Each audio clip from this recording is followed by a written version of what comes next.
High friends, আমি Shovan. Welcome to my YouTube channel. এখন আমি তেরে ইশক মে এই মুভিটার রিভিউ করব, যে মুভিটা 28 নভেম্বর 2025-এ রিলিজ হয়েছে, ডিরেক্টেড বাই আনন্দ এল রায়। ডিউরেশনের কথা যদি বলি, 2 ঘন্টা 47 মিনিট এই মুভিটার ডিউরেশন। হিন্দি এবং তামিল ল্যাঙ্গুয়েজে কিন্তু মুভিটা রিলিজ হয়ে গেছে। লিড কাস্টে রয়েছে আমাদের সবার প্রিয় ধনুষ, যার এখানে ক্যারেক্টারটার নাম থাকে শঙ্কর। এছাড়া রয়েছে কৃতি সেনন, যার এখানে নাম থাকে মুক্তি। এছাড়াও ধনুষের বাবার ভূমিকায় অভিনয় করেছে প্রকাশ রাজ, এবং কৃতি সেননের বাবার ভূমিকা অভিনয় করেছে আমাদের বাংলা থেকে টোটা রায়চৌধুরী। এছাড়াও জিশান আয়ুব এই মুভিতে রয়েছে, জাস্ট অল্প সময়ের জন্য রয়েছে। তা কেমন হলো, তা আমি যদি বলি এক কথায় কিন্তু মাইন্ড ব্লোয়িং এই সিনেমাটা কিন্তু অবশ্যই একটা মাস্ট ওয়াচ, একটা মুভির তালিকাতেই আমি রাখবো। আমার কিন্তু সিনেমাটা যথেষ্ট যথেষ্ট ভালো লেগেছে, এবং এখানে ধনুষ এবং কৃতি সেনন দুজনে কিন্তু ফাটি অভিনয় করছে। একটা জায়গা রয়েছে যেখানে ধনুষ তার মায়ের নাম বলে, সেখানে হঠাৎই সে হাসতে হাসতে সে কাঁদতে আরম্ভ করে, তার মুড পুরো সুইং হতে আরম্ভ করে। মানে সেই জায়গাটা আমার সব থেকে দুর্দান্ত লেগেছে। এবং ধনুষের ক্যারেক্টারটা এখানে প্রচণ্ড অ্যারোগেন্ট একটা ক্যারেক্টার, প্রচণ্ড ফেরোসাস একটা ক্যারেক্টার। এবং এখানে ফার্স্টেই যেখানে দেখানো হয় যে সে এয়ারফোর্সে জয়েন করেছে, এবং শুধু তাই নয়, সে কিন্তু ইউপিএসসির মতো একটা মানে খুব কম্পিটিটিভ এক্সামে, একটা কঠিন কম্পিটিটিভ এক্সামে 3 বছর সে পরীক্ষা দিয়ে সে পাসও করেছে। এটা আমি স্টোরি স্পয়লার দিচ্ছি, আমার মনে হয় না তাতে খুব একটা অসুবিধা হবে। এমনিতেই আমার ভিডিও খুব কম লোকই দেখে, তো যাই হোক, সেটা বড় কথা নয়। কিন্তু এখানে কৃতি সেনন হলো একজন, সে সাইকোলজিস্ট। মানে সে সাইকোলজিস্ট হয়েছে সেটা পরে দেখানো হয়েছে, কিন্তু তারপরেও সে রিসার্চ করছে একজনের, মানে কারোর উপর রিসার্চ করছে, এবং সে রিসার্চ হিসেবে ধনুষের যে ক্যারেক্টারটা, শঙ্করের ক্যারেক্টারটাকে বেছে নেয়। এবং সেটা তার যে উপর মহলে যারা রয়েছে তাদেরকে দেখানোর চেষ্টা করে যে আমি যে শঙ্করকে, মানে অ্যারোগেন্ট, যে তার যে অ্যারোগেন্স, সেটাকে আমি ভালোভাবে একটা জায়গায় নিয়ে আসার চেষ্টা করছি।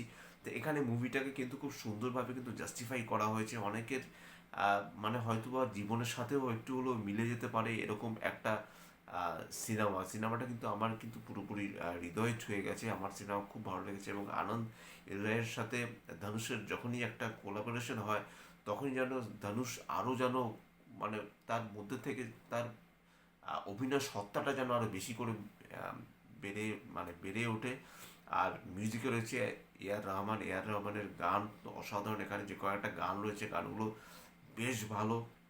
এবং এখানে ধনুষ যা অভিনয় করেছে, আমার মনে হয় ধনুষ বোধহয় বেস্ট পারফর্ম করেছে। এমনি ধনুষ তামিল মুভিতে যেরকম অভিনয় করে থাকে, সেখানে তো তার তো একটা সিগনেচার রয়েছেই, কিন্তু এখানে সে যা অভিনয় করেছে, মানে অসম্ভব ভালো অভিনয় করেছে। মানে একটা জায়গার কথা, আর একটা জায়গার কথা আমি বলবো, যেখানে কি বলবো, স্টোরি স্পয়লার দেওয়া উচিত হবে কিনা জানি না। তাই সে যে যে তেজাসে করে যে সে উঠছে, সেখান সেইখান মানে সেটা ক্র্যাশ হচ্ছে, সেই জায়গাটায় তার যে অভিব্যক্তি, তার যে ডায়ালগস অসাধারণ। এবং কৃতি সেনন যে কেন অনেক বড় মাপের অ্যাক্ট্রেস, সেটা কিন্তু সে এই সিনেমার মাধ্যমেই কিন্তু ফুটিয়ে তুলেছে। বিশেষ করে সে প্রেগনেন্ট হওয়ার পর সেখানে তার যে ডায়লগ ডেলিভারি, তার যে বডি ল্যাঙ্গুয়েজ, তারপরে মানে যে জায়গাগুলো এখানে দেখানো হয়েছে, এক কথায় অসাধারণ। আপনার কিন্তু চোখ থেকে জল পড়তে বাধ্য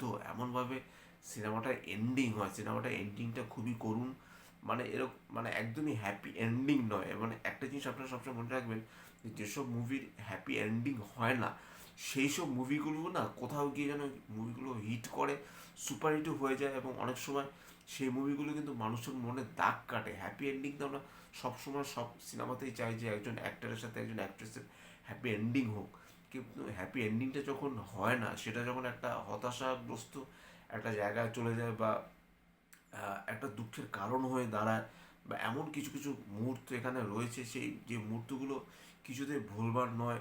3 বছর ইউপিএসসিতে মানে এক্সামে বসার পর যেই ছেলে রীতিমতো ইউপিএসসি ফুল ফর্ম জানে না, সে ইউপিএসসি পরীক্ষা পাশ করার পর সে ফোন করতে থাকে মুক্তিকে ফোন করতে থাকে যে আমি কিন্তু পাশ করার পর আমি কিন্তু ফোন করবো। তখন সে ফোন রিসিভ করে না, যেহেতু ততদিনে সে আরেকজনকে তার মন দিয়ে দিয়েছে সেই জায়গাগুলো। এবং প্রকাশ রাজ কিন্তু ফাটিয়ে অভিনয় করেছে। যতটুকু সময় তার স্ক্রিন প্রেজেন্স ছিল বেশ ভালো লেগেছে। টোটা রায় চৌধুরীকে কোথাও গিয়ে আমার কখনোই কৃতি সেনানের বাবা মনে হয়নি, মানে তার বড় দাদা মনে হয়েছে এখানে। কিন্তু টোটা রায় চৌধুরীকে আমি জানি না মানে ঠিক জাস্টিফাই হলো কিনা ব্যাপারটা, মানে কখনোই তার বাবাকে মনেই হচ্ছে না। তা যাই হোক, সিনেমাটা কিন্তু এক কথায় অসাধারণ। তোমরা সবাই হলে গিয়ে দেখো। আহ, যদি কাপলরা গিয়ে দেখো তাহলে খুব ভালো হয়। বাচ্চাদের নিয়ে না যাওয়াই ভালো, কারণ এটা ফ্যামিলি মতো, মানে ফ্যামিলি অডিয়েন্সের জন্য তো নয়। এটা একটু অ্যাকচুয়ালি আপনি আপনার প্রিয়জনকে নিয়ে দেখতে পারেন, আপনার গার্লফ্রেন্ডকে নিয়ে দেখতে পারেন, আপনার জীবন সঙ্গিনীকে নিয়ে দেখতে পারেন, সেই তাদেরকে নিয়ে আপনার যে আপনার খুব কাছের বন্ধু, তাদেরকে নিয়ে আপনি সিনেমাটা দেখতে পারেন। অ্যাকচুয়ালি এটা বাচ্চাদেরকে নিয়ে না যাওয়াই ভালো। এমন নয় যে এখানে কোনো ব্রুটালিটি দেখানো হয়েছে, সেটা নয়। কিন্তু আমি বলছি যে আপনি যদি আপনার লাইফ পার্টনারকে নিয়ে যদি এই সিনেমাটা দেখেন, উপভোগ করেন, তাহলে বোধ হয় মাচ মাচ বেটার হবে। তো আমি আর বেশি কিছু বলছি না, শুধু এতটুকুই বলছি, সিনেমাটা যেভাবে শুরু হয় এবং সিনেমাটা যেভাবে শেষ হয়, এবং শঙ্কর এবং মুক্তি দুটো ক্যারেক্টারের কিন্তু আহ, মিল আছে কিন্তু, মানে এই দুটো ক্যারেক্টারকেও যেভাবে দেখানো হয়েছে, এবং এই যে দুটো ক্যারেক্টারের যে এন্ডিংটা, সেটা হচ্ছে একটা অদ্ভুত একটাভাবে শেষ করা হয়েছে।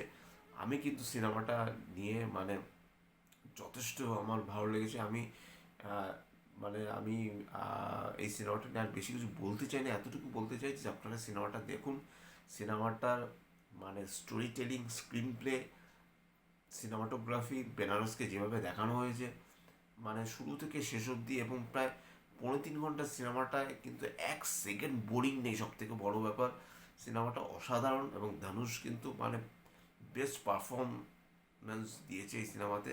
কৃতি সেনন তো দিয়েছে, এবং ধনুষও কৃতি সেননের সাথে পাল্লা দিয়ে অভিনয় করছে। আমার কিন্তু সিনেমাটা খুব খুব ভালো লেগেছে, এবং প্রকাশ রাজও ফাটিয়ে অভিনয় করেছে যতটুকু সময় লেগে, মানে তার স্ক্রিন প্রেজেন্স খুব কম যদিও, তারপরও ফাটিয়ে অভিনয় করেছে। ধনুষের একটা বন্ধু রয়েছে যাকে, যে সবসময় তাকে মানে উৎসাহ জাগায়, তার পারফরমেন্স আমার ভালো লেগেছে।